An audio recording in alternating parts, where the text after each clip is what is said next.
Hello and welcome guys to my new video. দেখুন প্রথমে একটুখানি সামান্য সর্ষের তেল দিয়ে দিলাম, দিয়ে অল্প একটুখানি মাশরুম ছিল।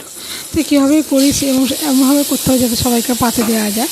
যাই হোক মাশরুমটা একটু হালকা করে তেলে ভেজে নিলাম যাতে মাশরুমের কাঁচা গন্ধটা কেটে যায়। এবার কেটে নিয়ে রাখলাম। এবার একটুখানি ময়দা আর একটু কর্নফ্লাওয়ার মিশিয়ে নিয়েছি, তার মধ্যে এই মশলাগুলো দিয়ে একবারে ডো বানাবো।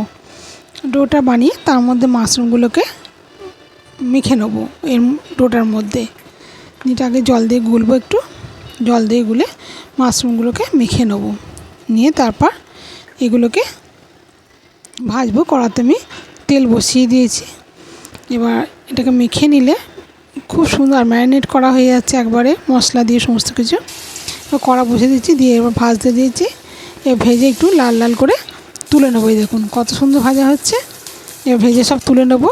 নিয়ে এবার মশলা দিয়ে এটাকে করবো। মশলা বলতে প্রথমে গরম মশলা দিয়ে দিলাম, ফোড়ন, আর কিছু দিয়ে দেবো না। দিয়ে শুকনো মশলা যেগুলো সেগুলো সব দেবো। কাশ্মীরি লঙ্কা, আদা, টমেটো, কাঁচা লঙ্কা, হলুদ, নুন, ধনে গুঁড়ো, জিরে গুঁড়ো এসব দিয়েছি। আর এছাড়া একটু এই কাপটায় দই আর একটু পোস্ত বাটা রেখেছিলাম, সেটা দিয়ে দিলাম। দিয়ে এটার সঙ্গে ভালো করে আমি কষে নিলাম। নিয়ে একটু জল দিয়ে দেবো, যেহেতু অল্প তেলে রান্না বলে একটু জল দিতে হলো। তা কষে নিয়ে তারপর আমি এইগুলো যেগুলো বানিয়ে ভেজে রেখেছি মাশরুমগুলো, সেই মাশরুমগুলো দিয়ে দেবো। কিন্তু এতে তাতে একটু টমেটো কেচাপটা একটু বেশি করে দিতে হবে, খেতে খুব সুন্দর লাগে আর দেখতেও ভালো লাগবে, কালারটা সুন্দর আসে। তো দেখুন এবার তারপর আমি দিয়ে দিলাম। এবার আমি এটাকে একটু নাড়াচাড়া করে নেবো। নাড়াচাড়া করে নিয়ে ওপর থেকে কসুরি মেথি দিয়ে দেবো।